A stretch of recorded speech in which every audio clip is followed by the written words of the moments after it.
भारत खुद को विश्व गुरु समझता है, जो उसकी भूल है। वाजे कर दूं कि अगर पाकिस्तान के खिलाफ जारियत हुई तो मुंह तोड़ जवाब दिया जाएगा। फील्ड मार्शल सैयद आसिम मुनीर का दुश्मन को दो टोक पैगाम। दौरे अमेरिका के दौरान पाकिस्तानी कम्युनिटी से जोश और वलवले से भरपूर खिताब किया। कहते हैं दहशतगर्दों के लिए कोई हमदर्दी नहीं, उन्हें पूरी कुव्वत से इंसाफ का सामना करना होगा। अफगानिस्तान से कई दहशतगर्द तंजीमें पाकिस्तान के खिलाफ मुतहरिक हैं। फील्ड मार्शल ने मकबूजा कश्मीर पर भारतीय प्रोपेगेंडा भी दफन कर दिया। मकबूजा कश्मीर भारत बोले कोई अंदरूनी मामला नहीं, कश्मीर एक नामुकम्मल बैनुल अक़वामी एजेंडा है। पाक अमेरिका ताल्लुकात को मजीद बेहतर बनाएंगे। भारतीय चादराहट जमीन बोस, विश्व गुरु बनने का ख्वाब चकनाचूर। फील्ड मार्शल आसिम मुनीर ने भारतीय एजेंडे को दफन करके रख दिया। अमेरिका में पाकिस्तानी कम्युनिटी से जोश से भरा खिताब किया।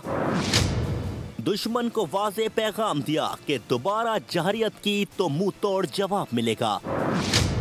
फील्ड मार्शल ने एक बार फिर रॉ की दहशतगर्द सरगर्मियों से पर्दा उठाया। कहा कि अफगानिस्तान से फितना अल ख्वारिज की पाकिस्तान के खिलाफ दहशतगर्दी भी सबके सामने है। हमने भारत की दोगली पॉलिसियों के खिलाफ कामयाब सिफारती जंग लड़ी और सुरखरू हुए।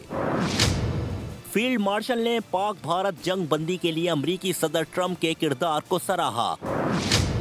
फील्ड मार्शल सैयद आसिम मुनीर ने कहा कि कश्मीर भारत का अंदरूनी मामला नहीं, वो एक नामुकम्मल बैनुल अक़वामी एजेंडा है। फील्ड मार्शल ने गजा में जारी नस्लकुशी को बदतरीन इंसानी अलमिया करार दिया। उन्होंने बैरून मुल्क पाकिस्तानियों की तारीफ की। कहा वो ब्रेन ड्रेन नहीं, ब्रेन गेन है। सब्सक्राइब करें और बेल दबाएं ताकि कोई खबर रह न जाए।